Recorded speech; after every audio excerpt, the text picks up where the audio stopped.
isimada dhaqanka gobolada Sool Sanaag iyo Cayn oo saaka shir jiraad ku qabtay deegaanka Higlada ee gobolka Sool ayaa qaadacay go'aamadii ka soo baxay wada hadaladii maamulka Khaatumo iyo Somaliland kaasi oo dhawaan ku soo gabagaboobay dalka Itoobiya.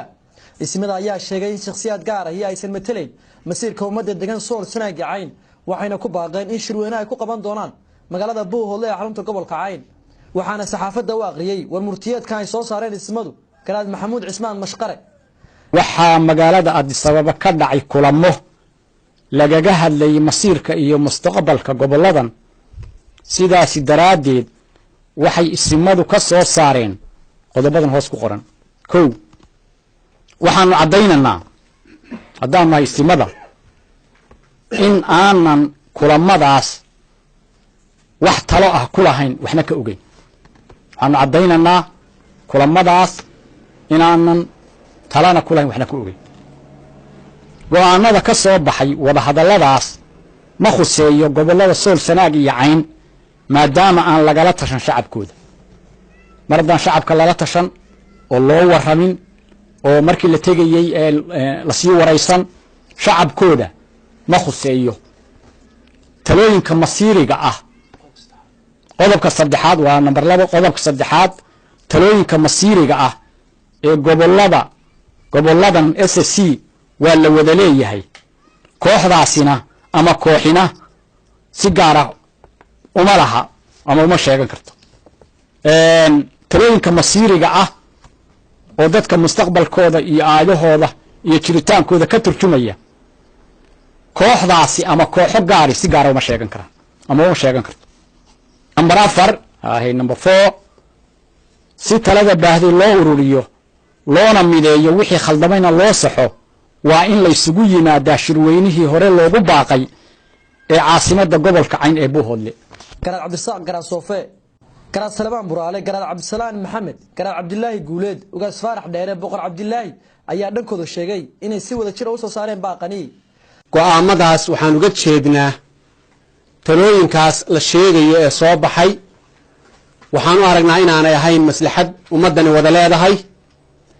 waxaan u aragnaa maslaxad gaar ah oo dad gaari wataan inay tahay ummadda deegaankan deganna maslaxad gaar ah oo ashkhaas shakhsi ama laba ama ashkhaas ka badan ay leeyihiin bay arrimahooda gowrici karaan maaha. aayihiin inaan idinku baraarujino dadka aanu mas-uuliyiinta u nahay shacbiga ahu oo aan wax la yidhaahdo qulaaqulsha raacis baa jire cidiina idin qulaaqulsha raacin oo aayihiina si yaroo dhuumaalaysiya meel ula marin dad loo dhuumaalaysi lagu xukumo waa ka badantihiin waa ka ballaarantihiin waa ka qadeemaytihiin. waxaa la isugu yimi halkan waa un dan dadkaabaa la isugu yimi in cid lagu xumeeyo ama cid wax lagu yeelo ama cid lagu aflagaadeeyo loo isuguma imaan. war maxaa inoo danaa dadka taladiisii waa baahday dadka taladiisii wax badan baa ka yaacsan.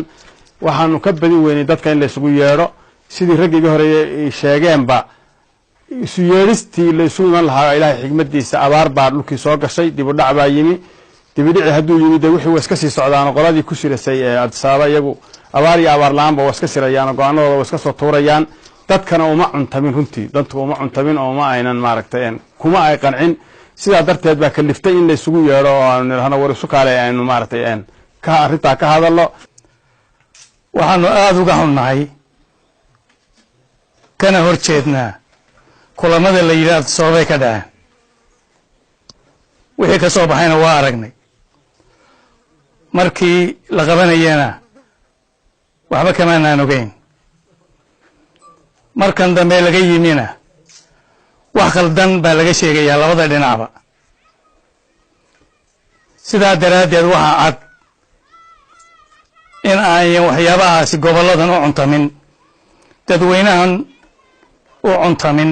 hadalkan ka soo yeedhay isimada dhaqanka gobolada Sool Sanaag iyo Cayn ayaa ku soo beegmaya xilli dhawaan ay wadanka Itoobiya ku soo gabagaboobeen wada hadallo u dhaxeeyay maamulka Khaatumo iyo Somaliland kaasi oo laga soo saaray go'aamo balse isimada ayaa sheegay in go'aamadaasi aysan waxba ka jirin.